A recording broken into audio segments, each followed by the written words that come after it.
Raw on Netflix is garbage. Utter garbage. Raw on Netflix has been abysmal for the vast majority of this year. And we only have 4 weeks left. I don't even know what to say. Main roster WWE has been awful for a long, long time. It's absolutely pitiful. It's absolutely pitiful. But hey, it is what it is.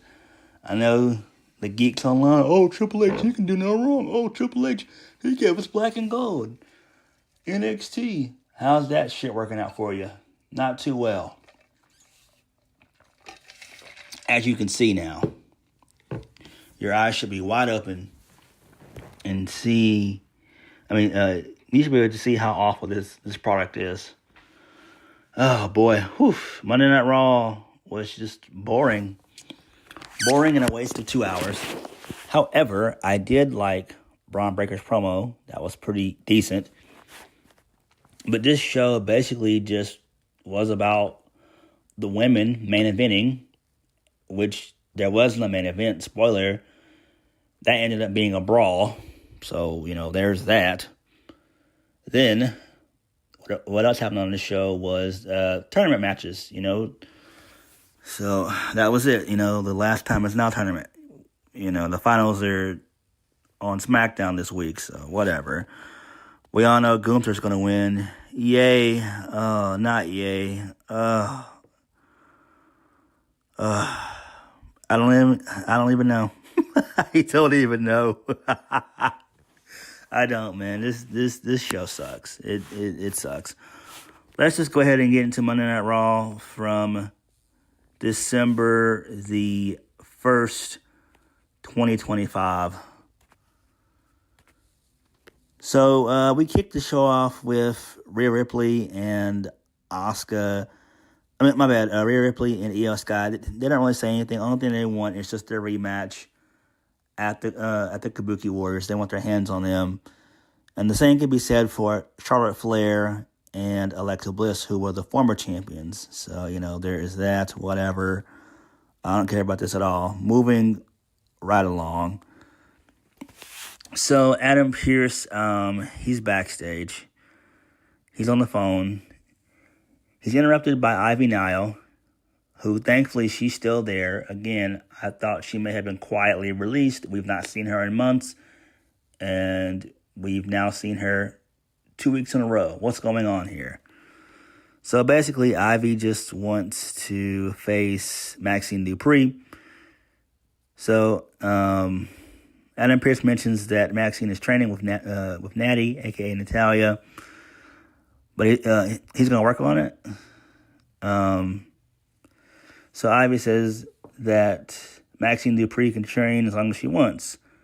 But the title is going to always be Ivy's. Who really cares? Speaking of Ivy Nile, where the hell are the Creed brothers? Are they injured? Are they wrestling on main event? Are they still employed with WWE? Where are they? Where the fuck are they? Seriously.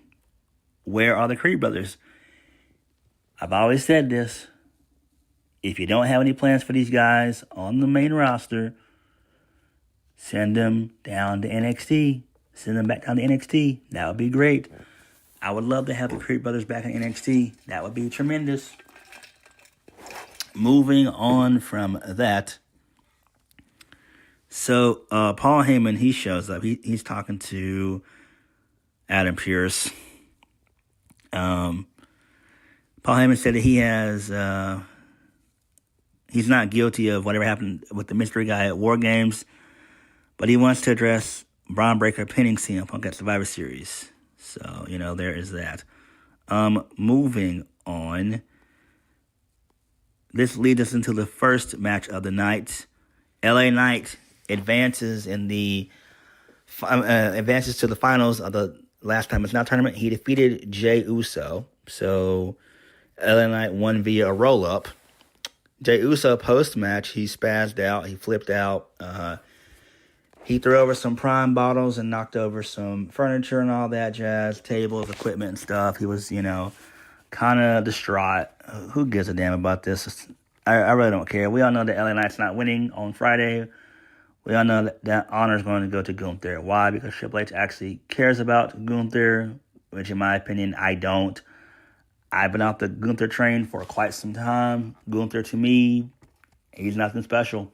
I'm just being honest. Like, I really wish that Obafemi was on the main roster and Obafemi was in Gunther's spot. I think that would be tremendous. You need to go younger, Ob was what, 22 to 24. Gunther's what, mid-30s, like 36, 37. I think he's 37. Come on now. Get real. But whatever. We all know Triple H loves Gunther. Why? Because he's an NXT Black and Gold darling. Well, an NXT Black and Gold darling. So, mixed in with NXT Black and Gold and NXT UK. I really don't give a damn about this at all. Moving on from that. So, Lyra, Valkyria, and Bayley, they're backstage. They're talking to Adam Pearce. They want a shot at the tag titles. So, Adam Pearce said that he's going to consider it. Then, both of them are confronted by the Kabuki Warriors. And then they're hassled by the Kabuki Warriors for not joining their War Games team. So Bayley states that they have no one but themselves to blame for losing their match. So Asuka points out that Charlotte is in the main event tonight and Bayley's not. So whatever, who cares about this shit?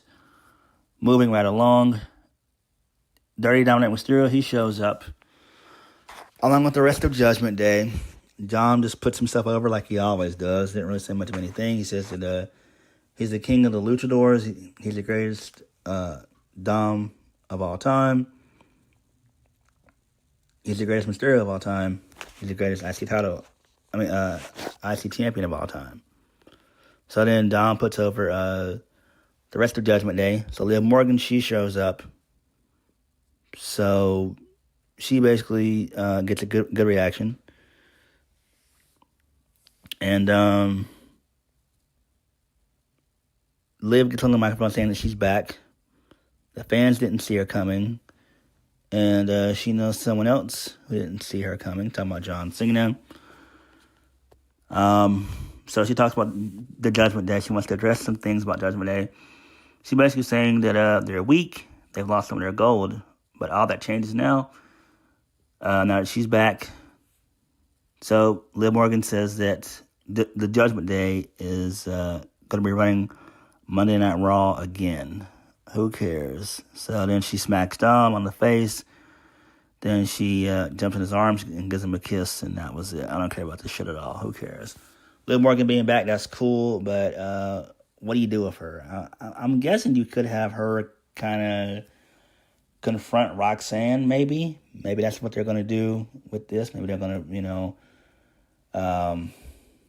because Roxanne doesn't really need the Judgment Day. We know why she's there, because she can't cut a promo, and she's only over via work rate, and that's really about it.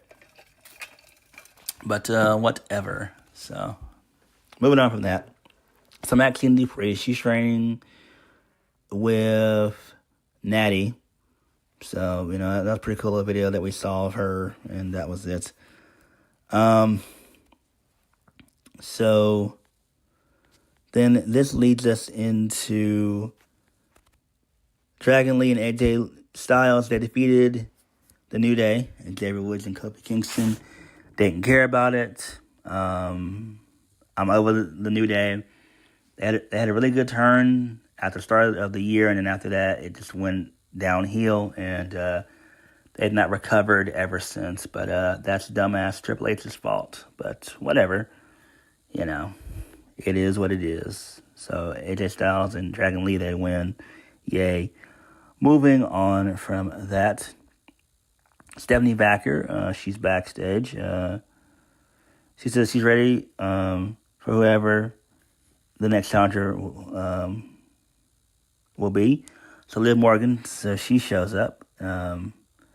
So it seems like they're probably going to end up doing Stephanie Vacker and Liv Morgan at some point in time. It's not going to happen at Saturday night's main event. I would imagine maybe the first Raw of the new year, January 6th of 2026. I think that's, what'll happen, because they want that to be a big show. Speaking of which, they did talk about that, so, there is that. But whatever, moving on from that, this leads us into the Vision. So Paul Heyman just puts over everybody in the group during the promo and all that jazz, talking about, what happened at Survivor Series. They didn't even mention the mystery partner, the mystery assailant, who probably either is going to be Austin Theory or possibly Buddy Matthews. But I don't think that Buddy Matthews' contract with AEW is up yet. I don't think it's up yet. It might be up later next year, sometime next year. Don't really know when, but I know it's not up now. So we don't know. But, so Bron Breakker gets on the mic, and he gets a pretty decent promo.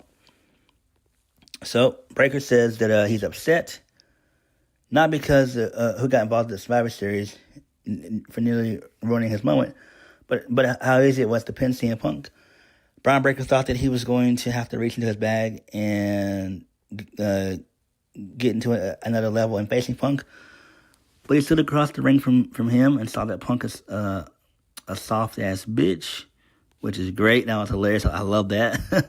Bron said that CM Punk worries about so many things when he should be worried about the war at home with his wife being a bigger star than he is. He did mention Seth Rollins.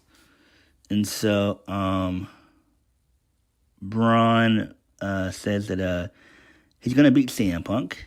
And he said he knows that CM Punk tried to break him on Saturday, so he's going to take everything from CM Punk. So Braun then addresses a remark that CM Punk made to him a while back about cutting a promo with the big dog, saying, consider this promo cut. And then he called himself the best in the world. So good stuff there. I did like this. The crowd was into it. Breakker looked intense. And this is going to be for, the first Raw of the new year, which is good. They're doing it 4 weeks out, which is fine, because I don't expect for anything to get better for Raw, especially now that we're at the tail end of now that we're at the end of the year, basically. So we got next week, which probably is not going to be anything special. Then you have the week before Christmas, and that's not going to be anything special either.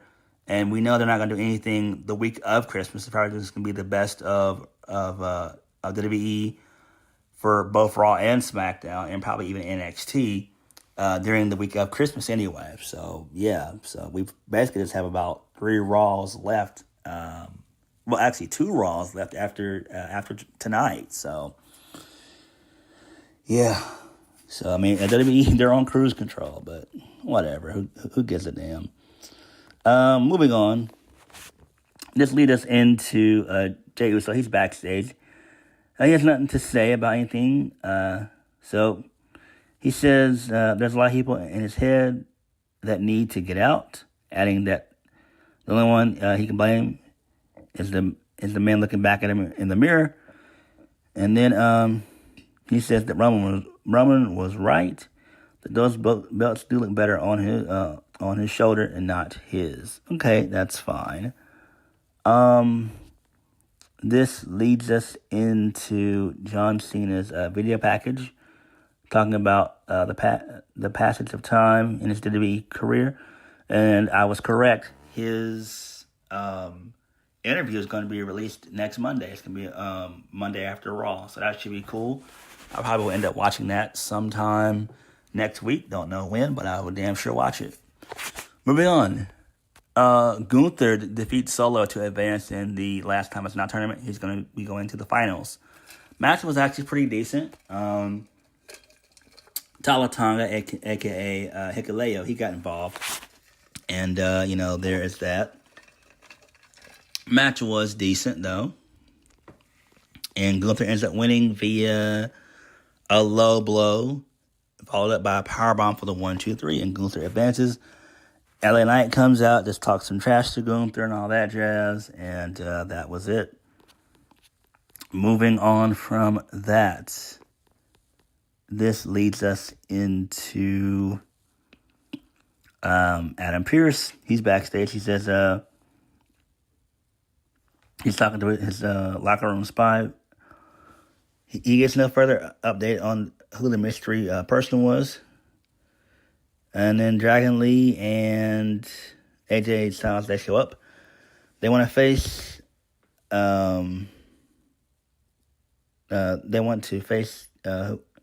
my bad. So, Dragon Lee and AJ Styles, they show up. They basically want to be fighting tag team champions. They want to give their title shots to the War Raiders. Whatever. Who cares about that? I don't care. Who gives a shit? So, Rey Mysterio, he is backstage. So he talks about dealing with Judgment Day, and more importantly, his own son. And then Rey wants to chase the Intercontinental Championship. So Logan Paul, he shows up. He makes fun of Rey and all that. And then Rey slaps Logan Paul. And I'm guessing we're going to get Logan Paul and Rey Mysterio. Okay, cool. I'm down for that. That's nice. Really, really cool shit there. I'm down for that. Main event of the evening. Like I said, it was basically a no contest. All the women basically started brawling, from Rhea, Io, Asuka, Charlotte, Alexa Bliss. The Kabuki Warriors, they came out. I believe Bayley and Lyra Valkyria, they showed up. And then to end the segment, Judgment Day, they show up. Roxanne Perez and Raquel Rodriguez, they show up to clean house. And then they lay everybody out. And then they stand tall with the WWE Women's Tag Team Championships alongside Liv Morgan. And that's how we go off the air. So, whatever. It's fine. That's interesting there. I do like that.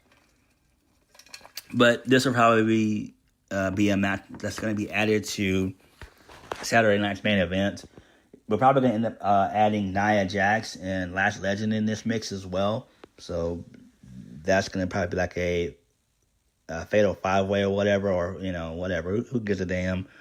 Don't care about it at all. But it is what it is. There were no stars on this show.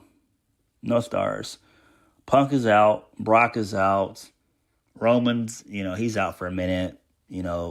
Cody's out. I mean, it's the holidays, so these guys aren't going to really work as much. Also, there have been no matches added to Saturday night's main event outside of the John Cena tournament final. I mean, whoever wins, which is basically going to be John Cena versus Gunther. Outside of that match, nothing else has been announced. Nothing else. And we only have a week left. So next week is it. Next week is showtime. But hey, it is what it is, man. Hopefully they can figure out something. Hopefully Triple H can get off his lazy, sorry ass and do something. But I doubt if he will. But what did you guys think of Monday Night Raw? It sucked, in my opinion. But what did you guys think? Like, comment, subscribe. Peace.